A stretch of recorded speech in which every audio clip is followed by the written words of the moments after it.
हाय parents. आज मैं एक नई सीरीज़ आप लोग के सामने डिस्कस करना चाह रही हूँ जिनमें एक बहुत कॉमनली आस्क्ड क्वेश्चन होता है कि मैम हमारा बच्चा बहुत प्रेशर सीख करता है और प्रेशर सीकिंग की लिमिट जो है वो इतनी ज़्यादा है कि अपनी बॉडी को टाइटन कर लेता है या हैंड फ्लैप बहुत ज़्यादा कर रहा है। जब वो किसी बच्चे को मिलता है उसको ये नहीं पता कि प्ले पैटर्न क्या होना चाहिए, तो सीधे जाके पीछे से उसको ज़ोर से हक कर देता है। मेरे पास आता है, मदर्स का जनरली कहना होता है, मेरे पास आता है तो चीक्स को बहुत टाइट से प्रेस करता है या चीज़ों को थ्रो करना बहुत पसंद करता है। He likes to jump a lot, चीज़ों को बहुत ज़्यादा पुश या पुल करता है, ड्रैग करते रहना पसंद करता है।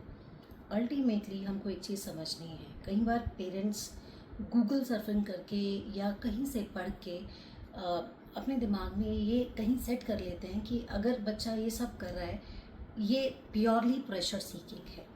कई बार हमको ये भी समझना होता है कि ठीक है, that is again into pressure seeking, proprioceptive seeking, लेकिन कई बार इनमें से कुछ ऐसे फीचर्स भी हैं जो बच्चे के बिहेवियर लिंक भी हो सकते हैं। लेकिन जब हम ये समझते हैं कि बच्चा किस रेस्पेक्टिव जॉइंट पे प्रेशर सीक कर रहा है या किन ऐसे जॉइंट्स हैं जहाँ पर ही इज़ डूइंग इट, से फॉर एन एग्जाम्पल हम ये कहते हैं कि बच्चा अदरवाइज पूरी बॉडी पे प्रेशर सीक नहीं कर रहा, but when it comes to excitement वो सिर्फ कितना कर रहा है कि अपने सिर्फ टीथ क्लेंच कर रहा है। आज मॉर्निंग में ही मेरे पास एक बच्चा आया, आई हैड सीन उस बच्चे ने अपने आप को जिस तरह से फिजिट किया हुआ था, उसका लेवल था कि उसने अपने किनाइन टीथ को पूरी तरह से प्रेस किया हुआ था। मतलब the teeth were so damage कि वो ऊपर और नीचे से पूरी तरह से उसकी जो शेप थी वो जा चुकी थी, just because of this oromotor pressure seeking. तो ये भी एक एग्जाम्पल है प्रेशर सीकिंग का। ऐसे केसेस में हम क्या करें? पहली ज़रूरी चीज़ हमको ये आइडेंटिफाई करना ज़रूरी है किन एक्सट्रीमिटीज़ पे, किन जॉइंट्स पे, किन एरियाज़ पे बच्चा प्रेशर सीक कर रहा है। नेक्स्ट इम्पॉर्टेंट फैक्टर, हमें ये समझना है कि ऐसे कौन से ट्रिगर्स होते हैं जिनकी वजह से वो प्रेशर सीकिंग जनरेट होता है। नेक्स्ट इम्पॉर्टेंट पैरामीटर, हमको ये समझना है कि अगर बच्चा is more into throwing, more into jumping, तो उसके ऐसे कौन से फैक्टर्स हैं जो उसको स्टिमुलेट कर रहे हैं। क्या एक्साइटमेंट है, क्या किसी तरह का कोई एंजाइटी रिलेटेड पैरामीटर है, या हमको ये समझना है कि बच्चा ऐसा तो नहीं कि एक्चुअली सेंसरी सीकिंग कर रहा है, बट उस सेंसरी सीकिंग के पीछे रीज़न है उसका घर का एनवायरनमेंट।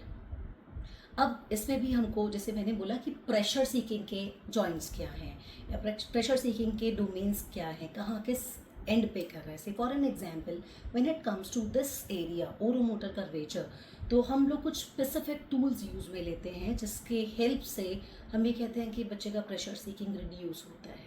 बट वो जो टूल्स हैं हर parents can not afford them.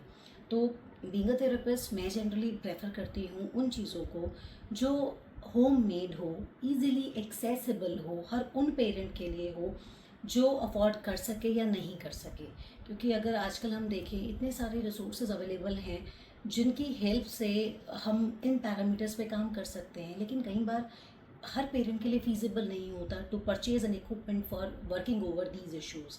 तो I would simply say think critically about these things कि हमारे बच्चे के लिए यहाँ क्या रिक्वायर्ड है। और सबसे इम्पॉर्टेंट चीज़, never go with Google surfing when it comes to ये है तो हमें अब क्या कराना है, गूगल क्या कहता है। Better would be to talk to your therapist regarding the same कि ये चीज़ें हैं जो हमारे बच्चे को परेशान करती हैं, इसके लिए हम फर्दर क्या करें। आपका थेरेपिस्ट जो है, they are the right people, right person जो आपको ये समझा सके कि आपको इन टारगेटेड एरियाज़ पे ऐसे काम करना है।